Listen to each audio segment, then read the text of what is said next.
I hope कि आप सब ठीक होंगे। My name is Saraswati Yadav और आज हमारा जो टॉपिक चल रहा है फंडामेंटल राइट्स। तो कल भी हमने फंडामेंटल राइट्स के ही बारे में जानने की कोशिश की थी और इससे पहले की जो क्लासेस हुई थी हमारी उसके बारे में भी हमने फंडामेंटल राइट्स के ही बारे में जानने की कोशिश की थी। अगर आपको कल या परसों की वीडियो, अगर आपको कल या उससे पहले की वीडियो देखनी है या वीडियो देखनी है तो प्लीज नीचे डिस्क्रिप्शन में लिंक दिया हुआ है, आप उस लिंक को क्लिक करिए और हमारे जो इससे पहले की क्लासेस आप देख सकते हैं कि हमारे फंडामेंटल राइट्स कितने हैं, किस आर्टिकल के तहत किस किस फंडामेंटल राइट्स को जोड़ा गया है। की क्लास में हमने आर्टिकल 20 कंप्लीट कर लिया था। आज की क्लास में हम आर्टिकल 21 से स्टार्ट करेंगे। तो अगर हम आर्टिकल 19 की बात करें तो जो हमारा स्वतंत्रता का अधिकार है यह आर्टिकल 19 से लेकर 22 तक इसके बारे में चर्चा की गई है। आज हम पढ़ने वाले हैं आर्टिकल 21। अगर हम आर्टिकल 21 के बारे में बात करें तो आर्टिकल 21 में हमें जीवन जीने की स्वतंत्रता के बारे में बात कही गई है और इसमें कहा गया है कि जो हमारा आर्टिकल 21A है इसमें कहा गया है कि जो 6 से 14 वर्ष के जो बच्चे हैं उनको निःशुल्क शिक्षा देना अनिवार्य होगा और जो इस शिक्षा का जो मैनेजमेंट है या जो इसका शिक्षा का जो प्रबंधन करेगा वो राज्य सरकार के द्वारा किया जाएगा। अगर हम इसकी बात करें कि 14 से कम उम्र के बच्चों के लिए शिक्षा देना अनिवार्य होगा, ये किस संशोधन के तहत जोड़ा गया है तो यह 86वें संविधान संशोधन के तहत संविधान संशोधन के तहत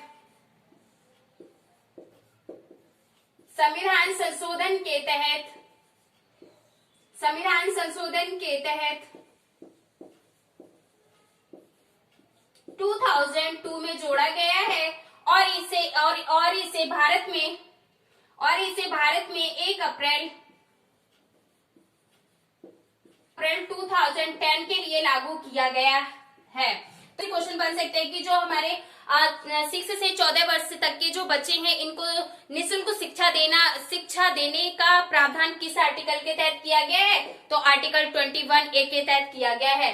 और यहाँ से एक क्वेश्चन बन सकता है कि जो हमारा 9 वर्ष से कम उम्र के बच्चों के लिए निःशुल्क शिक्षा देना अनिवार्य किस संविधान संशोधन के तहत किया गया है तो 86वें संविधान संशोधन के तहत। और 86वें संविधान कब किया गया था तो यह 2002 में किया गया था, लेकिन इसे संशोधन होने के बाद इसे भारत में कब लागू किया गया है तो ये 1 अप्रैल 2010 के लिए इसे भारत में लागू किया गया है। और अगर आर्टिकल हम 21A की बात करें तो इसमें हमें विदेश यात्रा करने की स्वतंत्रता मिली हुई है। इसे जो हमें सेकंड इसका पॉइंट है कि विदेश यात्रा करने की स्वतंत्रता मिली हुई है। अगर हम विदेश यात्रा की बात करें तो कल हमने पढ़ा था कि आर्टिकल 19E, अगर हम इसकी बात करें तो कल हमने पढ़ा था आर्टिकल 19E आ गई है तो आर्टिकल 19E में हमें भारत के अंदर घूमने की स्वतंत्रता मिली हुई है, लेकिन आर्टिकल 20A में हमें विदेश यात्रा करने की स्वतंत्रता मिली हुई है। और नेक्स्ट पॉइंट है इसमें कि निःशुल्क कानूनी सहायता का अधिकार। इसका मतलब है कि किसी भी व्यक्ति के पास अगर वकील करने के पैसे नहीं है तो उसके सरकार के द्वारा वकील मुहैया कराया जाएगा या वकील दिया जाएगा।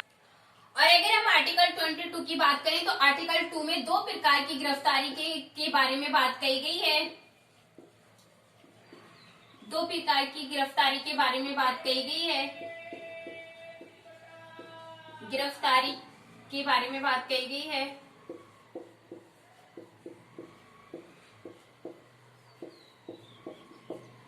जो हमारा आर्टिकल 22 है इसमें 2 प्रकार की गिरफ्तारी के बारे में बात कही गई है। एक फर्स्ट है हमारा साधारण कानून के तहत गिरफ्तारी, सेकंड है हमारा निवारण निरोध कानून के तहत गिरफ्तारी। देन फर्स्ट है हमारा कि जो हमारा आर्टिकल 22 है इसमें 2 प्रकार की गिरफ्तारी के बारे में बात कही गई है। वो 2 प्रकार की गिरफ्तारी कौन कौन सी है तो वो है कि साधारण कानून के तहत गिरफ्तारी और सेकंड है हमारा कि निवारण निरोध कानून के तहत गिरफ्तारी। अब हम पहले बात करेंगे कि साधारण कानून के तहत गिरफ्तारी क्या होती है। तो बात करें तो इसमें जो पहला पॉइंट है इसमें कहा गया है कि किसी भी गिरफ्तार व्यक्ति के लिए गिरफ्तारी के कारणों के बारे में जानकारी दी जाएगी। क्या कहा गया है फर्स्ट पॉइंट से कि इसमें गिरफ्तार व्यक्ति को गिरफ्तारी के कारणों की जानकारी दी जाएगी। क्या दी जाएगी? गिरफ्तारी के कारणों की जानकारी दी जाएगी। और सेकंड इसमें कहा गया है कि गिरफ्तार व्यक्ति को 24 आवर्स के अंदर अंदर मजिस्ट्रेट के तहत प्रस्तुत करना अनिवार्य होगा। कितने 24 आवर्स के अंदर अंदर उसे मजिस्ट्रेट के तहत प्रस्तुत करना अनिवार्य होगा। और थर्ड बात इसमें कही गई है कि जो हमारा साधारण कानून है इसमें व्यक्ति को मनपसंद वकील चुनने का अधिकार है या मनपसंद वकील चुनने की स्वतंत्रता है। अब हम बात करेंगे निवारण निरोध कानून के तहत। अगर हम निवारण निरोध कानून की बात करें तो इसमें जो हमारा गिरफ्तार व्यक्ति को मजिस्ट्रेट करने की जो समय अवधि है वह है 3 माह तक इसे मजिस्ट्रेट के समक्ष प्रस्तुत करना होगा। और ये जो हमारा निवारण निरोध कानून है इसे संसद के द्वारा बनाए जाते हैं।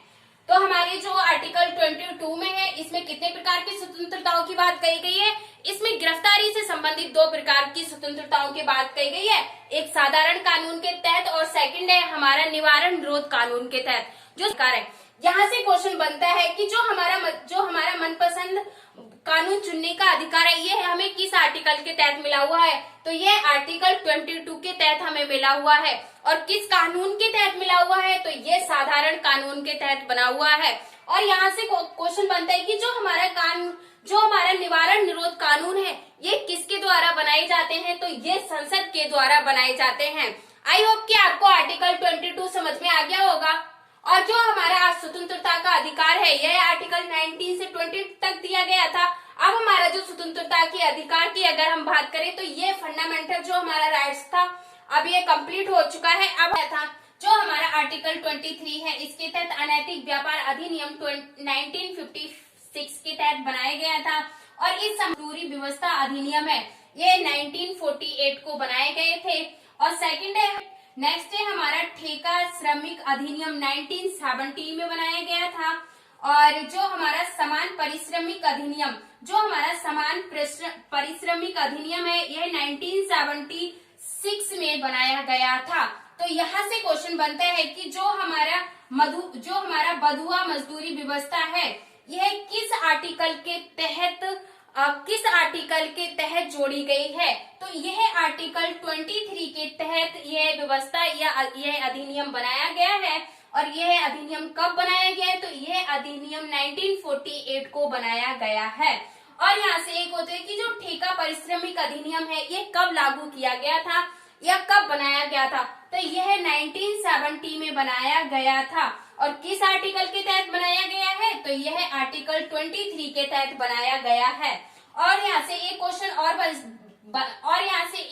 और बनता है कि जो हमारा बंधुआ मजदूरी है ये किस आर्टिकल के तहत आता है? तो यह आर्टिकल 23 के तहत आता है। आई होप कि आपको आर्टिकल 23 समझ में आ गया होगा।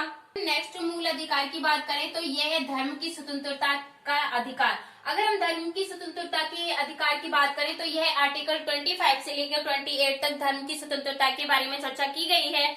और अगर हम आर्टिकल के बारे में बात करें आर्टिकल 25 में कहा गया है कि धर्म का प्रचार प्रसार करना। धर्म का प्रचार प्रसार करने से मतलब है कि आप अपने धर्म का प्रचार प्रसार कर सकते हो लेकिन किसी भी व्यक्ति पे किसी भी धर्म की जबरदस्ती नहीं कर सकते कि आपको इस धर्म में आना ही आना है। यानी कि आप धर्म का प्रचार प्रसार कर सकते हो लेकिन किसी भी प्रकार की जबरदस्ती नहीं कर सकते। आर्टिकल 26 की बात करें तो आर्टिकल 26 में धार्मिक कार्यों के लिए प्रबंध की स्वतंत्रता यानी कि किसी भी धार्मिक कार्य के लिए उसके लिए प्रबंध किया जा सकता है। नेक्स्ट है हमारा आर्टिकल 27 की अगर हम बात करें धार्मिक व्यय पर कर से मुक्ति। नेक्स्ट है हमारा आर्टिकल 28। आर्टिकल 28 में है सरकारी स्कूल में धार्मिक शिक्षा पर प्रतिबंध यानी कि आर्टिकल 28 में कहा गया है। यहाँ से क्वेश्चन बन सकता है कि जो हमारा धर्म का प्रचार प्रसार करने की स्वतंत्रता है यह हमें किस आर्टिकल के तहत मिली हुई है? तो यह आर्टिकल 25 के तहत मिली हुई है।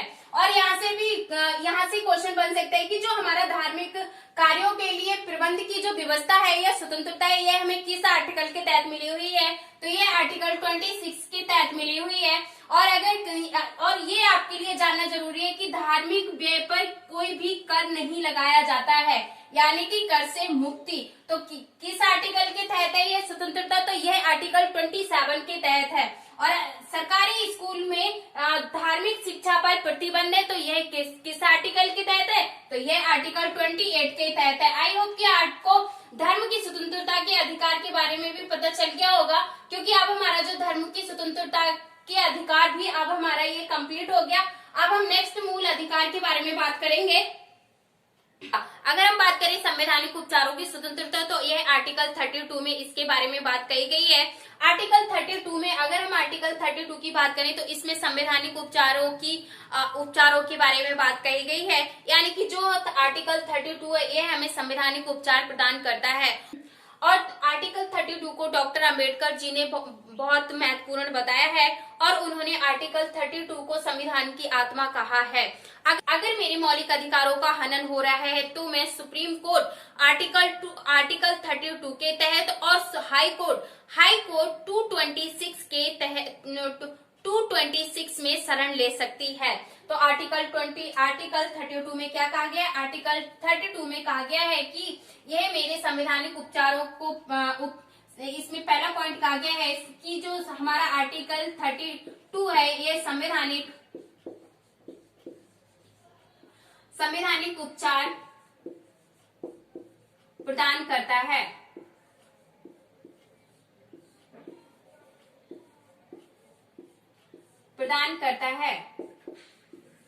और सेकंड बात है, इसमें डॉक्टर अंबेडकर जी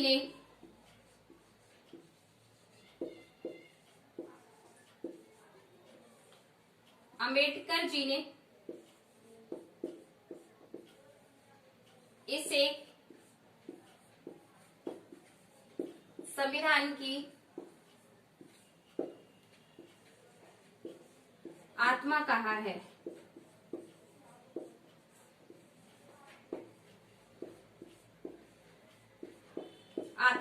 किसे आत्मा का है? आर्टिकल 32 को।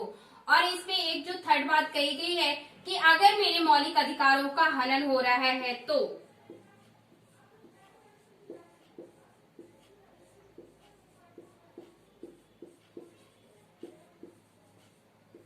अगर मेरे मौलिक अधिकारों का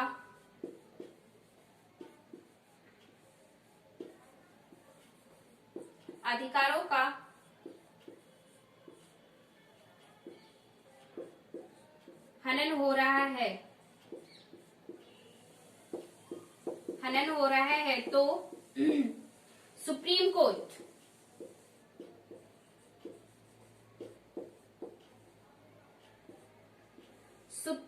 कोर्ट आर्टिकल 32 के तहत और हाई कोर्ट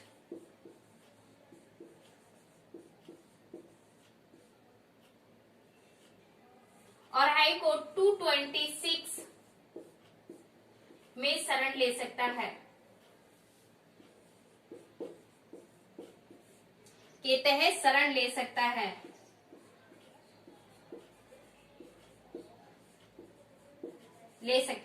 तो हमारे 32 आर्टिकल को क्या कहा है? अंबेडकर जी ने क्या कहा? तो आर्टिकल 32 को अंबेडकर जी ने आत्मा कहा है, संविधान की आत्मा कहा है।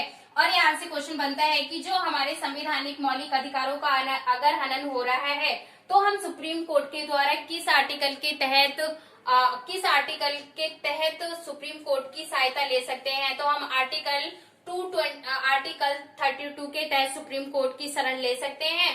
और अगर हाई कोर्ट की शरण लेनी हो तो आर्टिकल 226 के तहत हम शरण ले सकते हैं। तो और आज की हमारी क्लास यही खत्म होती है और मिलते हैं अगली क्लास में। हमने बहुत ही अच्छे से मौलिक अधिकारों को जानने की कोशिश की है और मिलते हैं अगली क्लास में। अगर आपको वीडियो अच्छी लगे तो प्लीज वीडियो को लाइक एंड शेयर जरूर करें। Bye bye, take care, thank you so much.